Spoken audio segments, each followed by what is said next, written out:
ओम शांति। जीवन को पलटाने वाली एक अद्भुत जीवन कहानी भाग 1 पुस्तक से आज हम दूसरा पार्ट आप लोगों के साथ शेयर करने जा रहे हैं।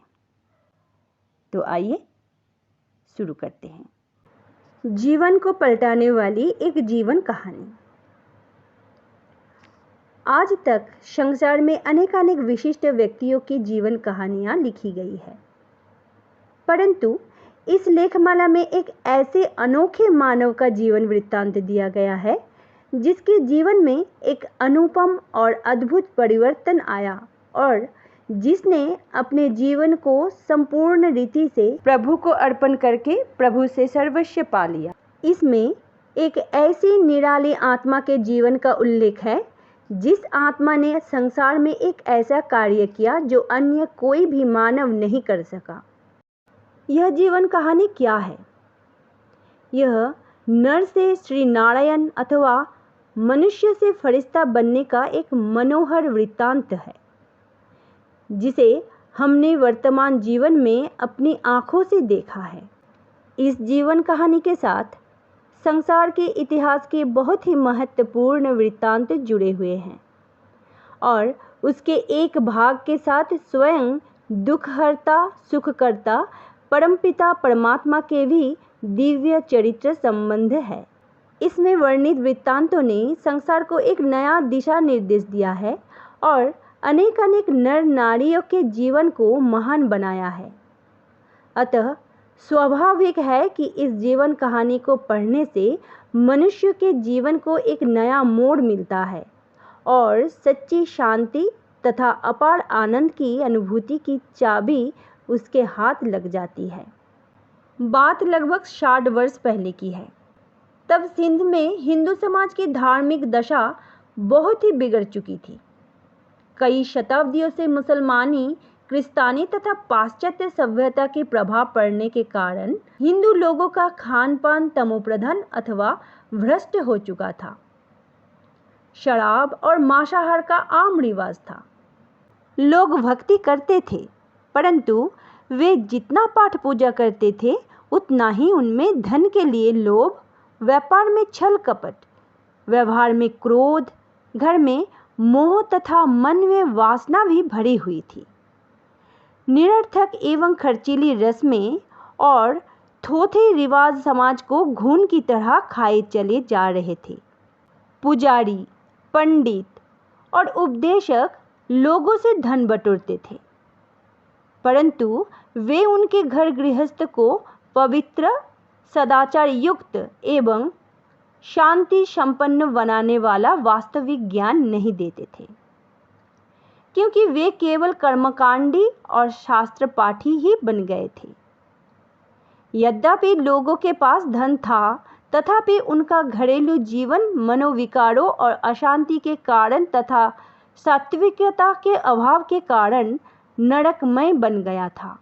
माताओं की दशा विशेष तौर पर चिंताजनक थी। उनका स्थान केवल घर और बाल बच्चों को संभालने वाली दासी जैसा था तथा वे अपने पति की वासना तृप्ति ही के लिए थी। चाहे पति शराबी कबाबी हो और विषय वासना में ही डूबा रहता हो, परंतु स्त्री के लिए वह परमेश्वर और गुरु मानने के योग्य समझा जाता। व्यापारी वर्ग के लोगों की यहाँ कन्याएं प्राय अशिक्षिता सी रहती थी और माताएं प्राय बड़े बड़े घूंघटों में मुंह छिपाकर शादी आदि रस्मों में सम्मिलित होती थी, या तो वे प्राय घर की 4 दीवारी में विचित्र वेशभूषा में ही रहती सहती थी। उन्हें पुरुषों के बाएं पांव की एड़ी माना जाता था। उन्हें धर्म प्रचार का प्राय कोई अधिकार नहीं था, ना ही उन्हें सन्यासियों की तरह ब्रह्मचर्य व्रत पालन करने का कोई हक था। घोर कलयुग की इस बेला में सभी आत्माएं अपने विकारी संस्कारों अथवा कर्मों की वेड़ियों में बंधी हुई थी। सभी लोग अज्ञान निद्रा में मूर्छित से हुए पड़े थे और कहीं भी प्रकाश की एक किरण भी दिखाई नहीं देती थी। ब्रह्मा की रात्रि का वह अत्यंत अंधकारमय पल था। एक साधारण परंतु विशेष व्यक्तित्व। ऐसे वातावरण में हैदराबाद सिंध में एक निराले व्यक्ति थे जिन्हें लोग स्नेह से दादा कहते थे। उनका पूरा नाम दादा लेखराज था। यूं तो वे साधारण थे, परंतु फिर भी उनमें बहुत विशेषताएं थी। यदि कहीं 100 व्यक्तियों के बीच वे जा रहे हो तो वे सभी से न्यारे और प्यारे प्रतीत होते और झट पहचाने जा सकते थे, क्योंकि उनकी आकृति प्रकृति, उनके कद बूत और व्यक्तित्व में एक अवर्णनीय मनमोहकता थी और उनके व्यवहार में विशेष मधुरता और मृदुलता थी। उनके संबंध में स्नेह तथा सहृदयता थी और उनके स्वभाव में एक चुंबकीय आकर्षण था। उनके नैन वैन, उनका मुखमंडल, उनका विशाल एवं उन्नत मस्तक, उनके बाल, उनकी चाल, उनका रहन सहन, उनका शिष्टाचार और उनकी भक्ति भावना सभी चित्त को चुराने वाले थे। इसलिए लोगों से उनकी अच्छी मित्रता थी और वे सिंध के लोगों के स्नेही थे। यद्यपि एक मध्यम वर्ग के घराने में उनका जन्म हुआ था, तथापि उन्होंने अपनी व्यवहार कुशलता, व्यापार चातुर्य, ईमानदारी तथा परिश्रम से गिने चुने धनी मनी लोगों में स्थान पा लिया था। ऐसा व्यक्ति संसार में कोई विरला ही होता है जिससे अपने कुटुंब परिवार के लोगों, अड़ोसी पड़ोसी, मित्र तथा व्यापार के कारण संपर्क में आने वाले लोग सभी संतुष्ट हो। कोटि कोटि मनुष्य में से कोई एक मनुष्य ऐसा होता है जो लोगों को भी प्रिय हो और जिसे अपने मन में भी लोगों के लिए प्यार हो। ऐसे व्यक्ति थे दादा लेखराज, क्योंकि वे दूसरों से मिलते जुलते, उनके लिए सुख की साज सामग्री रचते तथा उनसे मित्रता निभाने में बहुत कुशल थे। उदार चित्त थे और वचन के बहुत पक्के थे। उनकी कायिक रचना, उनका स्वास्थ्य, उनकी वेशभूषा, उनकी वाणी में भरे मिठास का हम कैसे वर्णन करें। वे सभी इस बात की ओर संकेत करते थे कि पूर्व जन्मों में उनके कोई विशेष ही संस्कार रहे होंगे और कि कुदरत ने उनके इस शरीर रूपी रथ को बनाने में विशेषता और अलौकिकता का प्रयोग किया होगा। जिन लोगों ने एक बार उन्हें देख लिया अथवा जो उनके संपर्क में आए, वे ऐसा अनुभव करते थे कि दादा उनके भी संबंधी है, अथवा वे मन में सोचते कि क्या ही अच्छा होता यदि वे दादा के निकट कुटुंबी होते। लौकिक जीवन का प्रारंभ। दादा लेखराज का जन्म सन 1876 में सिंध के कृपलानी कुल में एक बल्लवाचारी भक्त के यहाँ हुआ था। उनके लौकिक पिता एक स्कूल में प्रधान अध्यापक थे, परंतु दादा अपनी चमत्कारी बुद्धि और अथक पुरुषार्थ द्वारा गेहूं के एक छोटे व्यापारी से उठकर एक प्रसिद्ध जौहरी बन गए थे। उन्हें हीरे जवाहिरों की अचूक परख थी। अपने इस व्यापार के कारण राजाओं, महाराजाओं, धनाढ्य व्यक्तियों तथा तत्कालीन वाइसराय आदि से भी उनका मेल मिलाप था और नेपाल के राज्य कुल तथा उदयपुर के महाराजा का तो उन्हें विशेष आतिथ्य और स्नेह सम्मान प्राप्त था और वे उनके राज दरबार में भी आमंत्रित होते थे। इस विषय में ब्रह्मा कुमारी वृज इंद्र जी, जो कि लौकिक नाते से दादा की बहू थी और जिनका लौकिक नाम राधिका था और जो प्रजापिता ब्रह्मा कुमारी ईश्वरीय विश्वविद्यालय महाराष्ट्र जोन की इंचार्ज थी, लिखती हैं, उनके संपर्क में आने वाले राजाओं का उनमें इतना विश्वास था कि उन्होंने दादा को खुली छुट्टी दे रखी थी कि वो कभी भी राजमहल में सीधे अंदर आ सकते थे। उन्हें सेक्रेटरी आदि को सूचना देने की या पहले राजा की आज्ञा लेने की आवश्यकता नहीं थी। दूसरे व्यापारी अपना सामान सेक्रेटरी को ही आकर देते थे। परंतु जहाँ तक दादा की बात है, उन्हें राजमहलों में राजमाता अंदर ही अपनी बहू बेटियों को हीरे जवाहिर दिखाने या देने के लिए निसंकोच बुला लेती और कहती, लखीराम, इस बेटी को यह जेवर दिखाओ। राजमहलों के वासी दादा की धर्मनिष्ठा और उनके स्वभाव तथा व्यवहार से परिचित हो गए थे। कई बार राजा लोग उन्हें कहते, लखीराम बाबू, भगवान से तो भूल हो गई कि हमको तो राजा बनाया परंतु आपको नहीं बनाया। राजापन के सभी संस्कार तो आप में हैं। परंतु वास्तव में भगवान ने भूल नहीं की थी, क्योंकि वे राजे तो एक ताज वाले राजा थे, जबकि भगवान ने दादा को 2 ताज यानी प्रभामंडल तथा स्वर्ण मुकुट वाला दैवी राजा बनने का पुरुषार्थ कराया। राजा लोग उन्हें इतना सम्मान देते थे कि वे दादा को विशेष निमंत्रण भेजते थे और दादा के पधारने पर उनको विशेष स्थान मान देते तथा उनका आतिथ्य करते थे। एक बार हम लोग उदयपुर के महाराज के निमंत्रण पर उनके राजमहल में ठहरे हुए थे। राजा का दरबार लगने वाला था। दादा सामने गैलरी में बैठे हुए थे। राजा ने देखा कि दादा अकेले बैठे हैं। उनकी युगल यानी पत्नी और उनके परिवार के अन्य सदस्य साथ नहीं बैठे हैं। दादा की युगल जसोदा का यह विचार था कि पहले हम श्रीनाथ द्वारे में दर्शन करने जाएंगे, इसलिए वह गैलरी में नहीं आई थी, ना ही हम आए थे। दादा की युगल जसोदा का यह विचार था कि पहले हम श्रीनाथ द्वारे में दर्शन करने जाएंगे, इसलिए वह गैलरी में नहीं आई थी, ना ही हम आए थे। राजा ने दरबार शुरू नहीं होने दिया और वजीर को विशेष तौर पर दादा के परिवार को आमंत्रित करने के लिए भेजा। जब हम आए तब राजा ने स्वागत किया, बैंड बाजे बजे और तब दरबार चालू हुआ।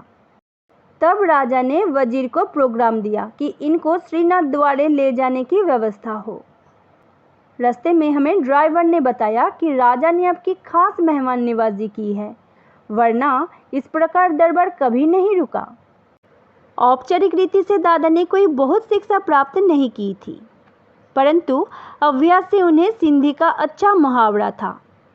वे हिंदी के धर्म ग्रंथों का सहज ही अध्ययन कर लेते थे। गुरुमुखी में ग्रंथ साहिब अच्छी तरह समझ लेते थे और अंग्रेजी के समाचार पत्रों को पढ़ा करते थे। उन्हें पत्र लिखने में विशेष कुशलता प्राप्त थी और अच्छे साहित्य एवं कला की उन्हें पैनी पहचान थी। अपने व्यापारिक जीवन में भी वे अपने ही सूझ से जेवरों के नए नए डिज़ाइन बनाते थे। वे इस कार्य में किसी की नकल न करते थे। दादा के जीवन में अनन्य भक्तिभाव और संयम नियम। दादा बाल्यकाल से ही श्री नारायण के अनन्य भक्त थे। श्री नारायण की स्मृति उन्हें इतनी प्रिय थी कि वे अपने पूजा पाठ के कक्ष के अतिरिक्त श्री नारायण का चित्र अपने शयनगार में और अपने सिरहाने के नीचे भी रखते थे। उनकी तिजोरी और जेब में भी श्री नारायण की चित्र रखा रहता था, ताकि दिन भर जिधर भी वे देखे या जहाँ भी उनका हाथ पड़े वहाँ ही श्री नारायण उनके सामने आ जाए। बाजार में श्री नारायण के जो छपे हुए चित्र प्राय मिलते थे, उनमें श्री नारायण को लेटे हुए और श्री लक्ष्मी को उनके चरणों की दासी के तौर पर पांव दबाते हुए चित्रित किया हुआ होता है। दादा को ये चित्र पसंद न थे, क्योंकि वे इस चित्र को ऐसे समाज का प्रतीक मानते थे जिसमें स्त्री को गौण, दासी जैसा अथवा तिरस्कार युक्त स्थान दिया जाता हो। दादा स्त्री के स्थान को पुरुषों के स्थान से गौण नहीं मानते थे, इसलिए वे चित्रकार से ऐसा चित्र बनवा लेते थे जिसमें कि लक्ष्मी का दासी भाव अंकित ना हो। दादा का भक्ति भाव इतना परिपक्व था कि व्यापार या घर की कैसी भी परिस्थिति हो, वे एक दिन भी भक्ति और पाठ के नित्य नियम से नहीं चूकते थे। चाहे वे रेल यात्रा कर रहे हो तो भी वे श्रीमद् भगवद गीता पाठ अवश्य करते थे, क्योंकि गीता में उनकी अनन्य श्रद्धा थी। दादा की श्रद्धा भक्ति के बारे में ब्रह्मा कुमारी ब्रिज इंदिरा जी लिखती है कि जिन राजा महाराजाओं तथा धनाढ्य व्यक्तियों के साथ दादा का हीरे जवाहिरात का व्यापार था, वे कई बार उनके यहाँ अतिथि बनकर आते और उनकी गाड़ी के पहुँचने का समय कई बार वही होता था। परंतु फिर भी दादा भक्ति और पाठ को नहीं छोड़ते थे। दादा का खान पान और रहन सहन सात्विक जैसा था। जब कभी वे मित्रों को भोज या पार्टी देते तो उसमें सिगरेट, शराब आदि की गंध भी नहीं होती थी। दादा द्वारा दिए गए भोज में सम्मिलित होने वाले राजा तथा रईस लोग कई बार सिगरेट, शराब आदि को ना पाकर विनोदपूर्ण लहजे में कहते, दादा पार्टी फीकी रही। परंतु दादा मुस्कुराते हुए उत्तर देते, आपके लिए हम अपना धर्म थोड़े ही भ्रष्ट करेंगे। आप तो हमें कागज के नोट देते हैं, परंतु हम तो उनके बदले में आपको हीरे देते हैं। ये सुनकर वे लोग हंस पड़ते। दादा को अमरनाथ, हरिद्वार, प्रयाग, वृंदावन, काशी आदि की यात्रा में विशेष रुचि थी और साधु सन्यासियों को अपने यहाँ ठहराने में उन्हें बहुत खुशी होती थी। अपने लौकिक गुरु में उनकी बड़ी श्रद्धा थी और उनके स्वागत, सत्संग तथा आतिथ्य पर वे हजारों रुपया खर्च कर देते थे। वे गुरु की आज्ञा को कितना महत्व देते थे, इस विषय में ब्रह्मा कुमारी ब्रिज इंदिरा जी की निम्नलिखित पंक्तियां पढ़ने योग्य है। गुरु के प्रति अत्यंत श्रद्धा। उन दिनों दादा की अपनी गुरु में भावना भी बहुत थी। एक बार गुरु अपनी बहुत बड़ी शिष्य मंडली लेकर उनके यहाँ आया। दादा ने बहुत ही आदर से उनका स्वागत किया। उनमें गुरु भक्ति इतनी थी कि उन्होंने गुलाब जल की बोतलों की कई पेटियां मंगवाई। प्रातः और सायं दोनों काल गुरु के शौच गृह में जाने से पहले वहां खूब गुलाब जल छिड़का जाता। दादा अपने ही हाथ से वहां एक बोतल गुलाब जल छिड़क आते और अगरबत्ती भी जगा आते। उन्हें गुरु के आराम का भी बहुत ध्यान रहता। कहीं आवारा कुत्तों की आवाज़ गुरु के आराम या एकांत में खलल न डाले। विशेषकर इस ख्याल से वे एक पहरेदार रखते। आम का मौसम ना होने के कारण बाजार में 4 रुपये का एक आम मिलता तो भी वो गुरु के लिए आम ले आते। वह गुरु की हर आज्ञा को हर हालत में सिरोधार्य मानते थे। एक बार की बात है कि दादा के पोते का नामकरण संस्कार होना था। सायंकाल सब बड़े बड़े व्यक्तियों का भोज था। अचानक ही गुरु का तार आया कि तुरंत आओ। दादा ने यशोदा जी यानी दादा की लौकिक पत्नी को कहा कि तुरंत कपड़े निकालो और ड्राइवर को बुलाओ क्योंकि मुझे जाना है। यशोदा जी बोली, इस अवसर पर कैसे जा सकोगे? दादा बोले, सुनो, गुरु का बुलावा गोया काल का बुलावा है। काल आए तो क्या हम उसे ऐसा कहकर रोक सकते हैं कि आज हमारे पोते का नामकरण है। दादा इतना कहकर अंदर चले गए। अब हम क्या करते? उसी समय सभी मित्रों को फोन करके बताया कि दादा को किसी कारण से बाहर जाना पड़ गया है। दादा को गुरु ने इसलिए बुलाया था कि 10,000 रुपये चाहिए थे क्योंकि उसके किसी शिष्य को सट्टे में घाटा पड़ गया था। दानवीर दादा। दादा स्वभाव से ही दानी थे। उनके एक चाचा जो कि मूलचंद आजवाला हाथी दांत के व्यापारी के नाम से प्रसिद्ध थे, एक निष्काम दानी के तौर पर विख्यात थे। उनके जीवन काल में ही दादा भी उनकी कोठी पर जाकर बैठते और पीड़ित लोगों को दान करते थे। इस परोपकार के कार्य में दादा अपने चाचा के अच्छे सहयोगी थे। भक्ति की पराकाष्ठा।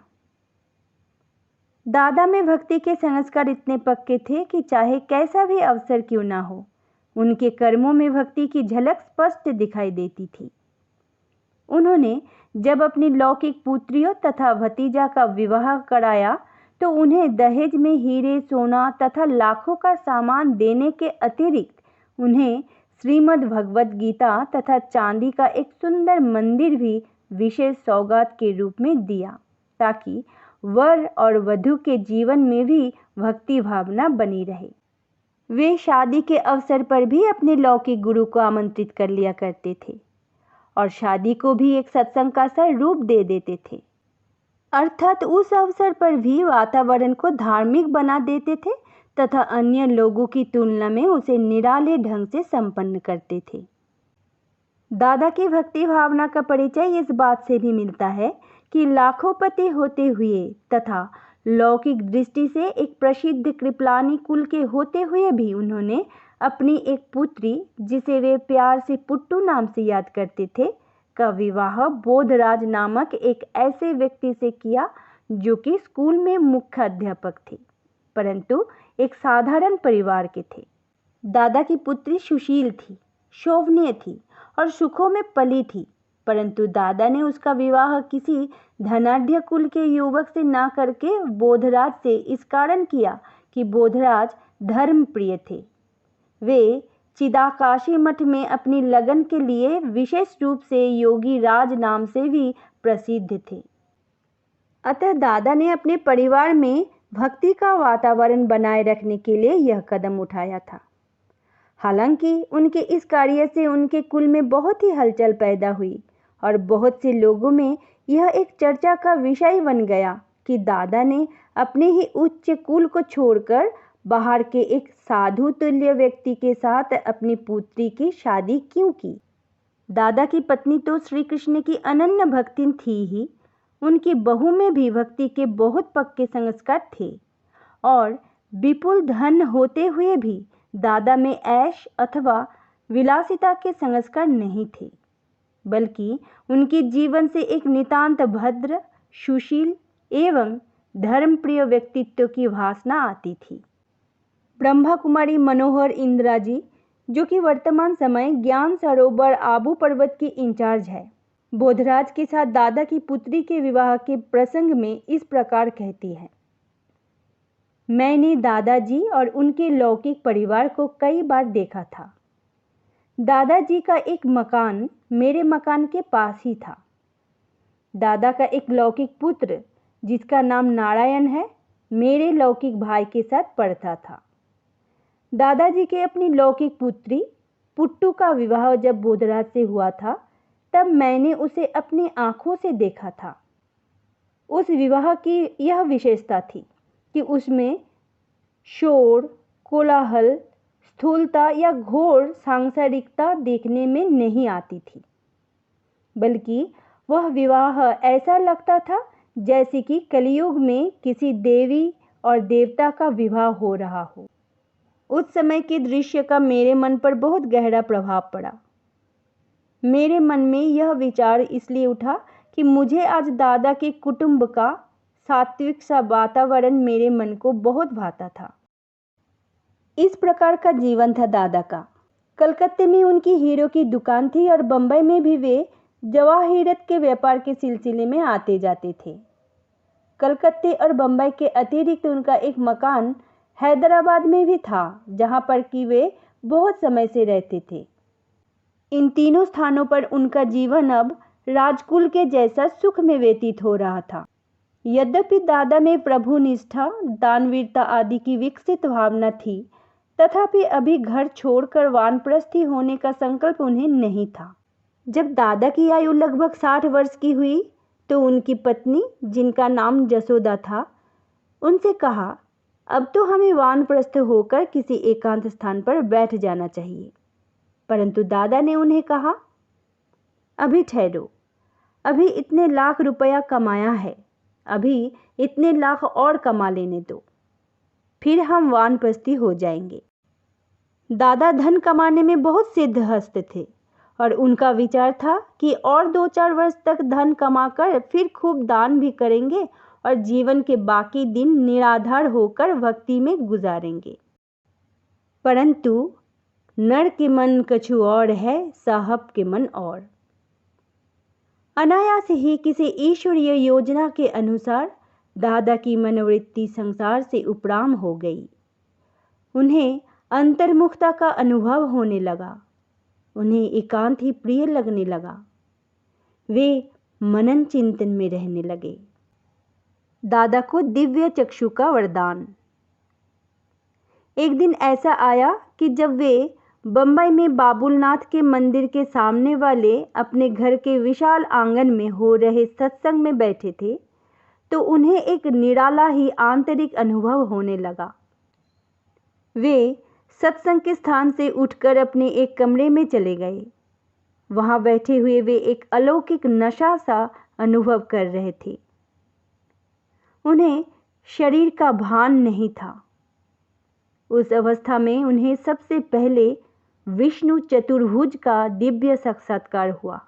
दादा ने सोचा गुरु ने ये साक्षात्कार करवाए होंगे, इसलिए उन्होंने अपने गुरु के पास जाकर बहुत खुशी में यह सब वृत्तांत सुनाया। परंतु गुरु के हाव भाव से उन्होंने समझा कि गुरु इन बातों से बिल्कुल ही अपरिचित है और दिव्य साक्षात्कार कराना उनकी सामर्थ्य से बिल्कुल बाहर की बात है। अतः उनका मन अब परमपिता परमात्मा की ओर मुड़ा, जो ही वास्तव में सबका सद्गुरु है। दादा के मन में निश्चय हुआ कि दिव्य दृष्टि और दिव्य बुद्धि का दाता केवल परमात्मा ही है और उस एक ही को सच्चा गुरु मानना चाहिए। उन्हें महसूस हुआ कि परमपिता परमात्मा ही ने उन्हें दिव्य चक्षु रूप प्रदान दिया है। अतः उनका मन अब परमपिता परमात्मा की ओर मुड़ा, जो ही वास्तव में सबका सद्गुरु है।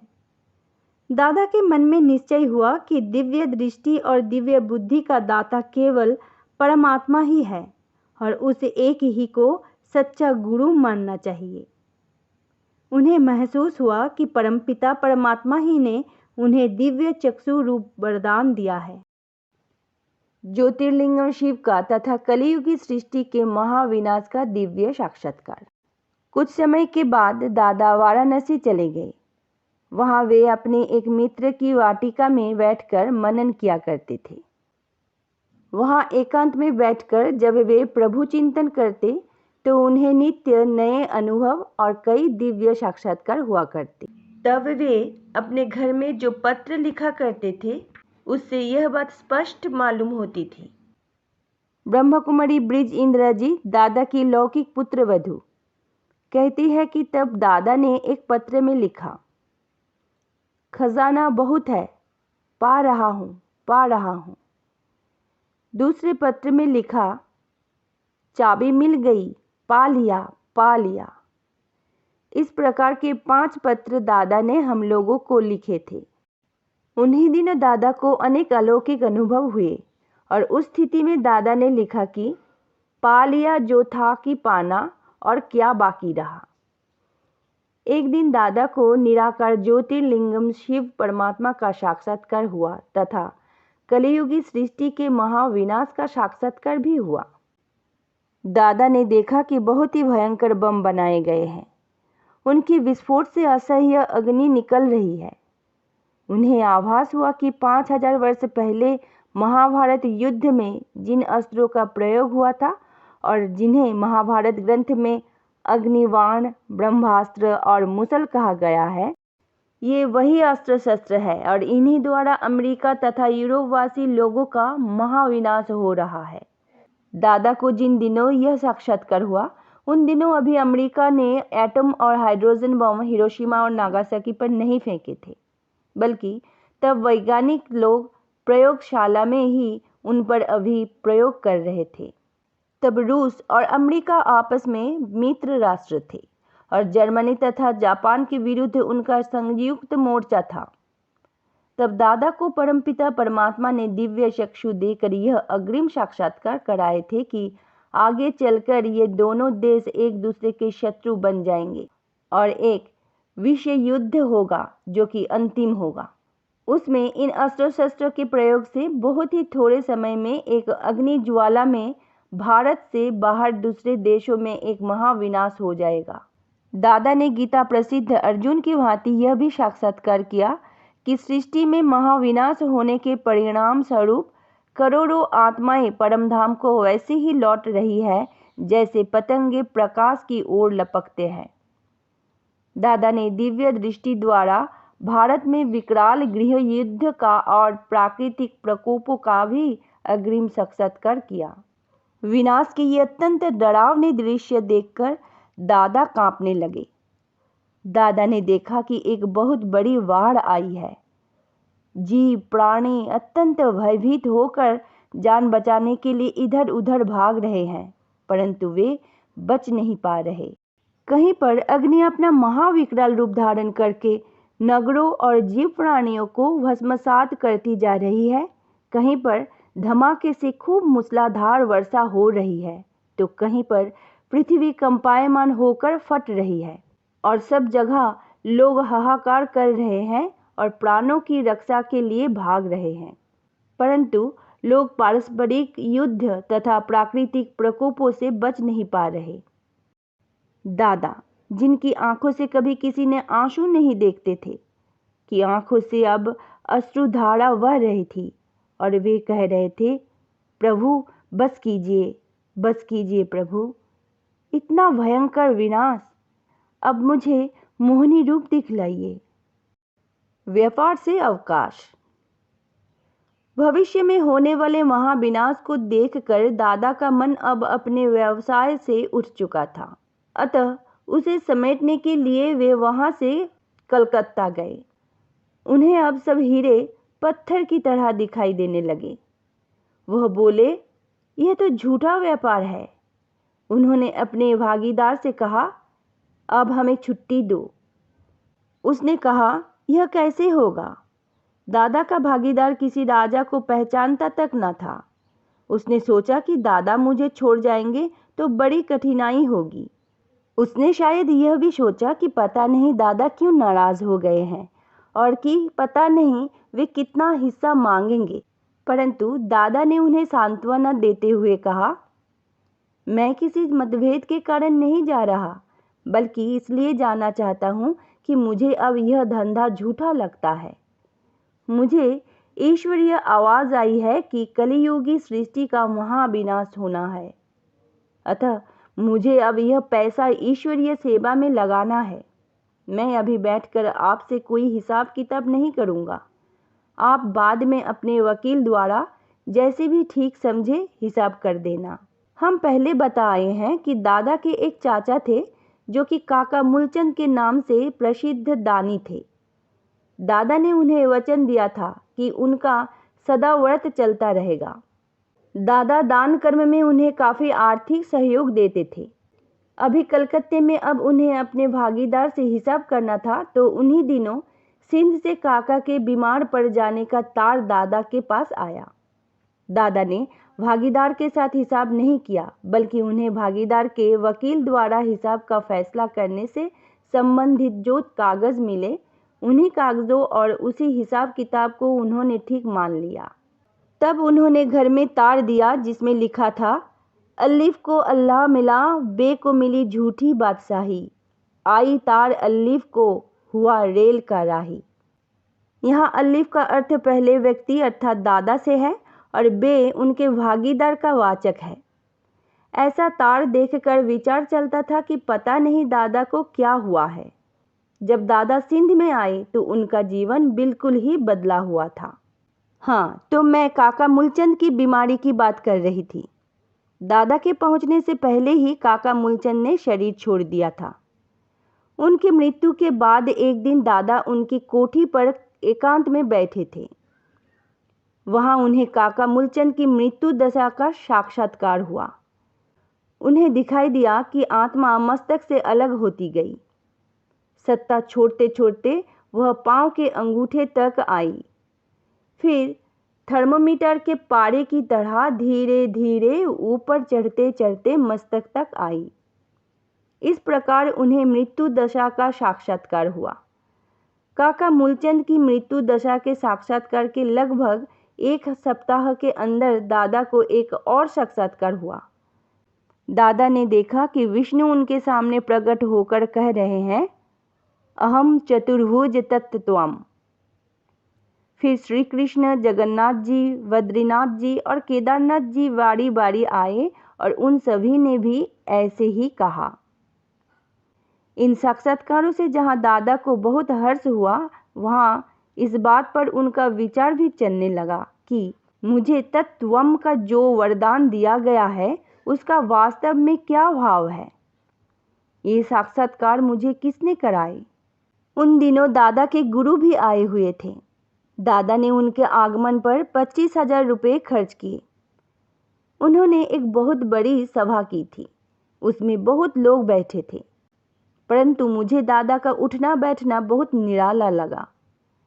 दादा थे तो साकार अर्थात शरीरधारी ही, परंतु मुझे ऐसा लगा कि उनका शरीर उनसे दूर है। गुरु का भाषण चल रहा था, परंतु दादा सभा से उठ गए। इससे पहले कभी भी दादा सभा से उठकर नहीं गए थे। मेरा ध्यान दादा की ओर गया।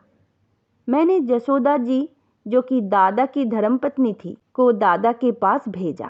जसोदा जी के जाने के बाद मुझे ख्याल आया कि मैं भी जाऊं। मैं दादा के कमरे में गई। मैं दादा के पास बैठ गई और जसोदा जी गुरु के पास लौट गई। विश्व के इतिहास में एक अत्यंत महत्वपूर्ण वृत्तांत।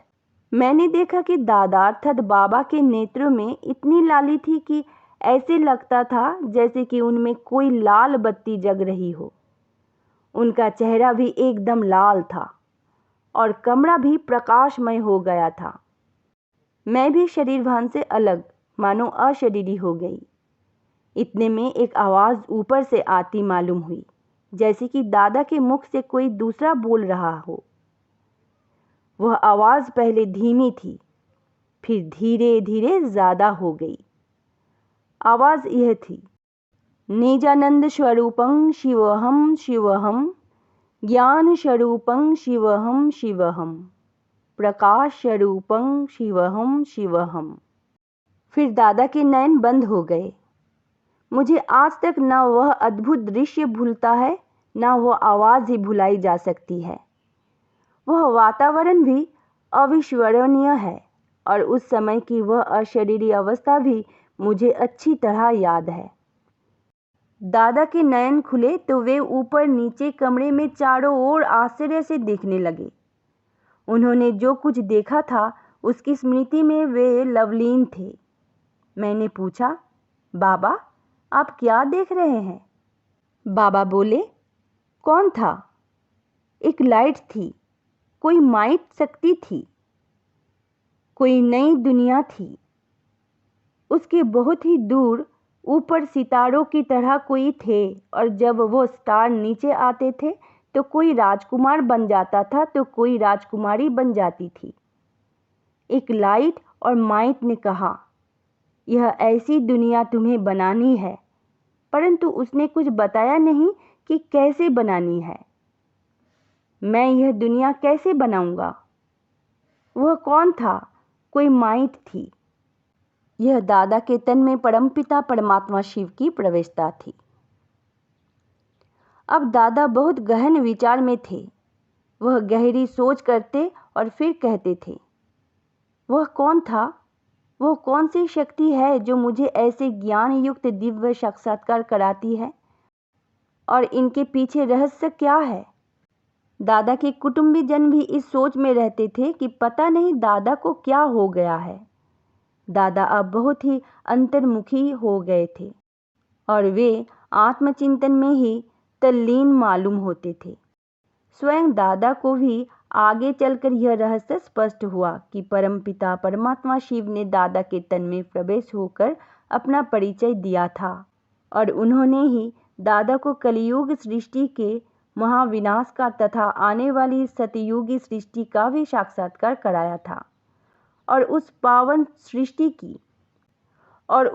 सृष्टि की स्थापनार्थ उन्हें निमित्त अथवा माध्यम बनने का निर्देश दिया था। अंतरात्मा में गीता ज्ञान का स्फुरन और दिव्य विवेक की प्राप्ति। अब दादा को अंदर ही अंदर ऐसा अनुभव हुआ जैसे कि भगवान अव्यक्त अथवा गुप्त रूप में उन्हें गीता ज्ञान दे रहे हों।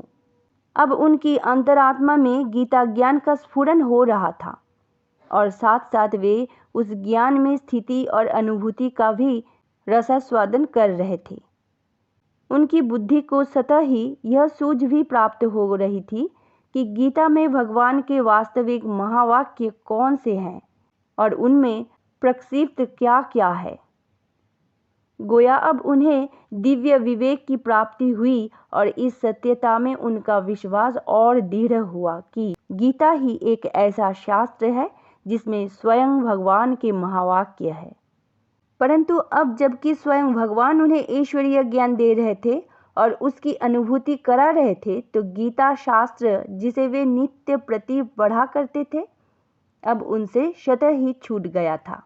दादा को ऐसा अनुभव होता कि वह अर्जुन है और स्वयं भगवान उनकी ज्ञान पिपासा तृप्त कर रहे हैं।